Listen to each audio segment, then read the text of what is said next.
بسم اللہ الرحمن الرحیم، السلام علیکم۔ اسلام آباد ٹاکس کے ایک نیو ولاگ کے ساتھ آپ کی خدمت میں حاضر ہیں۔ آج کے ولاگ میں ہم بات کریں گے کہ پاکستان اور افغانستان کے درمیان جو کشیدگی ہے وہ اس شدت کو پہنچ چکی ہے کہ دونوں ممالک ایک دوسرے پر حملہ آور ہیں۔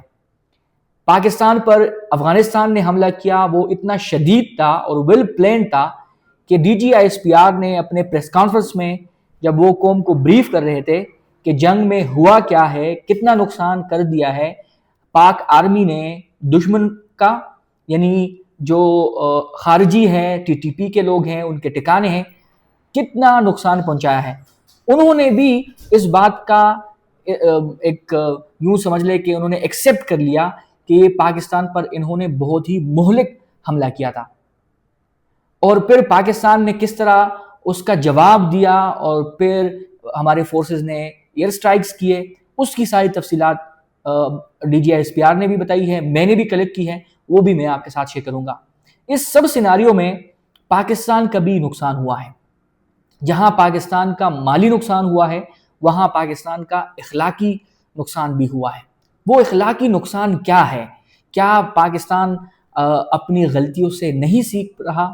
وہ اینڈ پہ میں آپ کے ساتھ شیئر کروں گا، اور آپ کو یہ بھی بتاؤں گا کہ ہمارے جو پختون لیڈر تھے، چاہے اس کی جو سیاسی افیلیشن ہے وہ کسی بھی پارٹی سے ہو، لیکن ایسا لگ رہا ہے کہ وہ کوئی پیر بابا تھا یا کوئی اولیاء تھے یا پتہ نہیں کوئی بہت ہی بڑا صوفی، کیونکہ وہ جب بھی بات کرتے ہیں تو وہ بات کچھ عرصے بعد ہمیں سچ ثابت ہوتی دکھائی دیتی ہے۔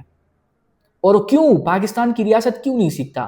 جب ہمارے جو سیاستدان ہیں جن کا تعلق اس علاقے سے ہیں، جو افغانستان کو اور ان کے جو ملیٹنٹس گروپ ہیں ان کو ان کے رگ رگ سے واقف ہیں، وہ جب بتاتے ہیں کہ یہاں خطرہ ہے، پاکستان کو یہاں انوالو نہیں ہونا چاہیے، تو پھر کیوں اس طرح ہو جاتا ہے کہ پاکستان انوالو ہو جاتا ہے؟ وہ ہم نے 1980s میں بھی دیکھے، 90s کی دہائی میں بھی دیکھے، 9/11 کے بعد بھی ہم نے دیکھا۔ اب ہم نے اس کو تسلیم کر لیا کہ وہ جہاد نہیں تھا، وہ فساد تھا، اور ہم نے غلطی کی۔ ایون خواجہ آصف اسمبلی فلور پر میں نے پہلے ولاگ میں بھی آپ کو بتایا تھا کہ اس کو آپ as a Noon league leader نہ سمجھے، وہ وزیر دفاع ہے۔ وہ جب بات کر رہے کہ ہم نے جو 2 جنگ لڑی وہ اللہ کے لیے نہیں تھا، جہاد نہیں تھا، وہ امریکن کو خوش کرنے کے لیے اور پیسوں کے لیے کیا تھا۔ تو اب بھی جب ہم اس وقت خوش ہو رہے تھے کہ ہم نے رجیم چینج کر لیا، طالبانوں نے حکومت سنبھال لیا، اور آپ کو یاد ہوگا DGISI جنرل فیض حمید وہ ایک کپ کے ساتھ انہوں نے کہا تھا کہ don't worry everything will be okay. تو اس وقت لوگوں جو محسن داوڑ ہے اس نے اسمبلی میں کہا تھا کہ یہ پراکسیز ہیں، یہ آج آپ کے ہاتھ ہیں، کل کسی اور کے ہاتھ ہوں گے، اور پھر آپ کے لیے مسائل پیدا کریں گے۔ آج وہی ہو رہا ہے۔ DGISPR نے بھی ذکر کیا کہ کتنے پراکسیز ہیں، وہ کیوں پاکستان کے خلاف سب اکٹھے ہو گئے ہیں اور اس طرح کے حملہ آور ہیں۔ تو وہ ساری ڈیٹیلز میں آپ کے ساتھ شیئر کروں گا۔ اس کے علاوہ انڈیا جو ہے وہ کیوں اور کیسے مدد کر رہا ہے ان ملیٹنٹ گروپس کا، وہ بھی میں آپ کو ڈیٹیلز دوں گا۔ یہاں سب سے پہلے ہم DGISPR کے پریس کانفرنس پر بات کرتے ہیں، اس کی تفصیلات شیئر کرتا ہوں، پھر ہم آگے بڑھتے ہیں۔ DGISPR لیفٹیننٹ جنرل احمد شریف چودھری نے پاکستان کے آپریشن غضب للحق کے حوالے سے بریفنگ میں کہا کہ افغان طالبان رجیم اور دہشت گردوں میں کوئی فرق نہیں، دنیا سمجھتی ہے پاکستان کا آپریشن غضب للحق عوام کے تحفظ کے لیے ہے۔ انہوں نے مزید کہا کہ 21 اور 22 فروری کی شب پاکستانی افواج نے بارڈر کے قریب فتنہ الخوارج کے ٹھکانوں کو نشانہ بنایا۔ افغان طالبان رجیم نے اسے بنیاد بنا کر سو کالڈ ایکشن لیا۔ لیفٹیننٹ جنرل احمد شریف چودھری نے کہا کہ طالبان رجیم کی جانب سے پاک افغان بارڈر پر 15 سیکٹرز میں 53 مقامات پر فائرنگ کی گئی۔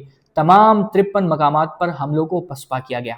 جیسے میں نے آپ کو کہا تھا کہ ایک مہلک حملہ تھا، جس کا میں نے انٹرو میں آپ کو بتایا کہ 15 سیکٹرز میں 53 لوکیشنز پر، اور یکدم اس طرح وہ کرنا اور اس کو پسپا کرنا یقیناً ہماری آرمی کی اور فورسز کی بڑی کامیابی ہے۔ انہوں نے کہا کہ پاکستان نے ایسا بھرپور جواب دیا کہ دنیا نے دیکھا، تمام 53 مقامات پر دشمن کو منہ توڑ جواب دیا گیا۔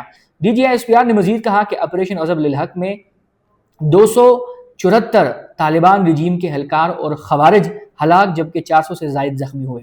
یہ ریشو بہت زیادہ ہے۔ افغانستان کا جو نقصان ہوا ہے وہ بہت زیادہ ہیں. 274 یعنی 274 طالبان رجیم کے اہلکار اور خوارج ہلاک ہوئے ہیں. ان کے 400 سے زائد زخمی ہیں. D G S P R نے یہ بھی کہا کہ طالبان رجیم کی 74 سے زائد پوسٹیں مکمل طور پر تباہ کی گئی. طالبان رجیم کی 18 چوکیاں پاکستان کے قبضے میں ہیں. جس قبضے کے میں نے آپ کو ذکر کیا تھا وہ یہ ہے کہ پاکستان نے 74 مکمل ڈسٹرائی کی ہیں. ان 74 میں 18 ایسے ہیں جن پر پاکستان نے کمپلیٹلی قبضہ کیا ہے. دشمن کے 115 ٹینک بختربند گاڑیاں تباہ کی جا چکی ہیں. اس کے علاوہ D G S P R صاحب نے یہ بھی بتایا کہ آپریشن میں اب تک پاکستانی فوج کے 12 سپود شہید جبکہ 27 زخمی ہوئے.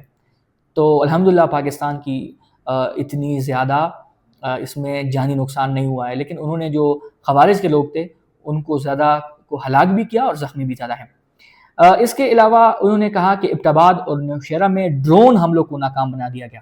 اس سے اس بات کا تدارک آسان ہو جاتا ہے افغانستان کے پاس ڈرون ٹیکنالوجی کہاں سے آئی. مزید ان کا کہنا تھا کہ فتنہ الہندوستان اور فتنہ الخوارج کے 22 ٹھکانوں کو نشانہ بنایا گیا، جبکہ کابل، پکتیا اور کندہار میں اہداف کو انتہائی درستگی سے نشانہ بنایا گیا. انہوں نے کہا کہ افواج پاکستان نے ہمیشہ پیشاورانہ انداز میں صرف عسکری اہداف کو نشانہ بنایا. دہشت گردوں کی پناہ گاہیں اور اسلحہ ڈیپو تباہ کیے گئے. دہشت گرد اپنے ساتھیوں کی لاشیں چھوڑ کر بھاگ نکلے. D G S P R نے کہا کہ ہماری فضائیہ نے کابل میں انفینٹری بریگیڈ ہیڈ کوارٹر کو نشانہ بنایا. کابل کی فضا میں رات کو ہونے والے فائر ورکس پوری دنیا نے دیکھے. کندہار میں بریگیڈ ہیڈ کوارٹر کو تباہ کیا گیا. D G S P R کا مزید کہنا تھا کہ افغان طالبان رجیم اور دہشت گردوں میں کوئی فرق نہیں. دنیا سمجھتی ہے کہ پاکستان کا آپریشن غضب للحق عوام کے تحفظ کے لیے ہے. انہوں نے کہا کہ وزیر اعظم کی ہدایت آپریشن غضب للحق جاری ہے. آپریشن غضب للحق اپنے مقاصد کی تکمیل تک جاری رہے گا. یہاں جو D G S P R صاحب نے بات کی کہ پاکستان نے کوئی سویلین کو نشانہ نہیں بنایا. جو افغان حکومت اور کچھ میڈیا، خاص طور پر انڈین میڈیا، اس بات کو بڑھا چڑھا کے پیش کر رہا ہے کہ پاکستانی افواج نے جو نشانہ بنایا، جن اہداف کو نشانہ بنایا، وہاں پہ سویلین ہیں، مدارس ہیں اور اسکول کے بچے ہیں. لیکن اس سچ کوئی بات نہیں ہے. D G S P R نے ویڈیو ثبوت بھی دکھائے. انہوں نے کہا کہ جو 18 چیک پوسٹ ہیں اس پر پاکستان آرمی نے قبضہ کیا ہے، اور اس کی ایک فوٹیج ہے جس میں پاک آرمی کے جوان جو ہے وہ پاکستانی جھنڈا لہرا رہے ہیں. اور اس سے پہلے جب انہوں نے افغان گورنمنٹ کا جو جھنڈا تھا وہ نیچے کیا تو اس کی بے حرمتی نہیں کی. جو ایک بہترین میسج گیا وہ یہ ہے کہ اس نے اس جھنڈے کی حرمت نہیں کی کیونکہ اس پہ کلمہ لکھا ہوا تھا. اور اس سے پتہ یہ چلتا ہے کہ وہاں بھی مسلمان ہیں، یہاں بھی مسلمان ہیں.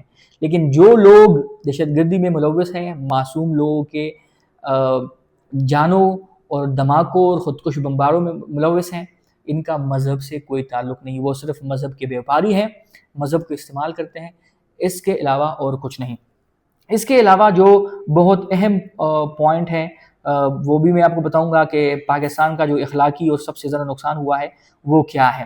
اگر آپ دیکھیں تو انڈیا افغانستان کی مدد اس طرح کر رہا ہے کہ ایک تو ان کی میڈیا جو ہے وہ اس وقت کریزی ہو چکا ہے. وہ اس حد تک بیانات دے رہا ہے کہ جس طرح انہوں نے اپنے جنگ میں کہا تھا کہ ہم انڈین آرمی اور ایئر فورس اور نیوی نے کراچی پہ بھی قبضہ کر لیا، لاہور میں بھی کر لیا، اسلام آباد میں بھی کر لیا، اور ان کا جو پی ایم ہے وہ کہیں اور چلا گیا اور پتہ نہیں ماشاء اللہ لگ گیا یا پتہ نہیں کیا کیا ہوا. ان کے جو آڈینس ہے وہ تو اس سے تنگ آ چکے ہیں. اب افغانستان سے بھی یہ ایک درخواست ہے کہ آپ انڈین میڈیا کے بھروسے نہ بیٹھیں. وہ تو فیک مس انفارمیشن اور ڈس انفارمیشن پھیلاتا ہے. آپ یہ سمجھیں گے کہ ہم نے پاکستان کو خدا نخواستہ شکست دے دی، لیکن اصل وہ نہیں ہے. اصل صورتحال آپ انٹرنیشنل میڈیا پہ ریلائی کر سکتے ہیں، لیکن انڈین میڈیا بالکل ریلائی نہ کریں. دوسرا یہ کہ انڈیا ابھی اس جنگ کو، یعنی پاکستان اور افغانستان کے درمیان جو جنگ ہے، اس کو وہ فیول کر رہے ہیں، مطلب ہوا دے رہے ہیں، اور وہ انڈائریکٹلی افغانستان کو یوز کر کے پاکستان سے بدلنا چاہتا ہے. دوسرا یہ کہ میں نے پہلے بھی ولاگ میں کہا تھا کہ پاکستان نے تھوڑی جلد بازی کی. وہ جلد بازی یہ ہے کہ ہو سکتا ہے کہ ہم اس کو تھوڑا ڈیلے کرتے، مطلب پاکستان یہ اسٹرائک نہ کرتا. یہاں پر ان کے سلیپر سیلز ہیں، وہ افغانستان میں بھی، افغانستان کی بلوچستان میں بھی ہیں، وہ خیبر پختونخوا میں بھی ہیں، اور اس طرح لگ رہا ہے، ایک خدشہ ظاہر کیا جا رہا ہے کہ وہ اس کو ایکٹیویٹ کرے گا تو یہاں پر خودکش دھماکے ہوں گے، یہاں پر فورسز پر مزید اٹیکس ہوں گے، اور یہاں پر مزید امن و امان کی صورتحال ہوگی، وہ خراب ہوگی۔ لیکن امید ظاہر کیا جا رہا ہے جس طرح پاک فوج اور فورسز نے بارڈر کی صورتحال کو سنبھالا ہوا ہے، اس طرح ہماری جو اندرونی معاملات ہیں وہ بھی سنبھال لیں گے۔ وہ الگ کہ میرا ایک نقطہ نظر ہے کہ ہم پہلے جو اندرونی مسائل ہیں اس کو ہم فل پروف بناتے، اس کے بعد پھر اگر بارڈر پار سے ہمیں دہشت گردی ہوتی تو ہم اس کا مؤثر جواب دیتے ہیں۔ لیکن خیر جو ہو گیا وہ ہو گیا۔ پھر آپ اگر سن لیں وہ تھے محسن داوڑ کی ایک بیان، میں نے کل پہلے ولاگ میں آپ کو باچا خان، ولی خان، غنی خان ان کی آپ کو ویژن بتائی کہ وہ کس طرح کے، ایسا لگ رہا ہے کہ وہ اللہ کے ولی لوگ تھے، وہ صوفی لوگ تھے، وہ کوئی بہت ہی بڑے عالم اور مولوی ٹائپ کے لوگ تھے، کہ وہ انہوں نے جو کہا تھا وہ سچ ثابت ہوا۔ اب محسن داوڑ نے جو اس وقت کہا تھا کہ جب یہاں پر ہم شادیانے بجا رہے تھے تو اس نے کہا تھا کہ ابھی آپ خوش نہ ہو، یہ لوگ جب آپ کے ہاتھوں سے نکل جائیں گے پھر آپ کو پتہ چل جائے گا۔ اب بھی میں یہ سمجھتا ہوں کہ پاکستان کے پاس ٹائم ہے، وہ اس طرح کریں کہ جو لوگ ان کو مشورہ دے رہے ہیں، خاص کر وہ لوگ جن کو یہ جانتے ہیں کہ ان کا کوئی ایجنڈا نہیں ہے، وہ جو بھی بات کر رہے ہیں صحیح طرح سے اس بات کو پورٹرے کر رہے ہیں، صحیح طرح سے وہ بات کنوے کر رہے ہیں، تو ان کو سننا چاہیے، ان کی ایکسپیرینس سے سیکھنا چاہیے، ان کو پالیسی کا حصہ بنانا چاہیے، بجائے اس کے کہ وہ لوگ ہمارے مخالف بن جائیں، ہمیں جانی نقصان بھی دیا جائے، مالی نقصان بھی دیا جائے، اور اس سے بڑھ کر ہمیں اخلاقی نقصان دیا جائے۔ جو اب اخلاقی نقصان ہے اس پہ میں بات کرتا ہوں کہ پاکستان کا اس جنگ میں جو سب سے خطرناک نقصان ہوا ہے وہ یہ ہے کہ ہمارے جو انفارمیشن منسٹر ہیں ان کی ایک سوشل میڈیا کی ٹیم ہے، انہوں نے جس بونڈے انداز میں ایک ایڈورٹائزمنٹ بنایا، اور اس ایڈورٹائزمنٹ کو انہوں نے نام دیا کہ یوتھ جو ہے وہ پاکستان کی یوتھ یہ سمجھ رہی ہے، اس پر ابصارہ عالم نے جو سینئر جرنلسٹ ہیں انہوں نے بڑا بہترین لکھا، وہ میں آپ کے ساتھ شیئر کرتا ہوں۔ اور میں سمجھتا ہوں کہ اس جنگ میں جو پاکستان کا سب سے زیادہ نقصان ہوا ہے وہ یہ ہے، انتہائی غیر ذمہ دارانہ پروپیگنڈا ہے، جنگ دہشت گردوں کے ایک ٹولے سے ہے، کسی قوم سے یا تندوروں پر کام کر کے محنت سے حلال رزق کمانے والوں سے نہیں ہے۔ یہ دہشت گرد اگر محنت کر کے کماتے تو پھر جھگڑا ہی کوئی نہیں تھا۔ افسوس کہ وزراء بھی اس کو ٹویٹ کر رہے ہیں، کچھ خیال کریں یہ ویڈیو ڈیلیٹ کریں۔ اور ویڈیو کیا تھا کہ انہوں نے کہا کہ اب افغانستان ہم پہ حملہ کرے گا، اچھا جی، اور پھر انہوں نے یہ کہا کہ تندور پر کام کرنے والے، نان بیچنے والے وہ حملہ کریں گے، اچھا جی۔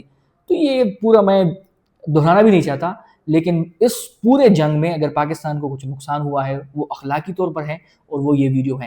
اس پر آپ کی کیا رائے ہے؟ کمنٹ سیکشن میں ہمیں اپنی رائے دیجیے گا۔ ملتے ہیں آپ کے ساتھ نیکسٹ ولاگ میں، تب تک کے لیے اللہ حافظ۔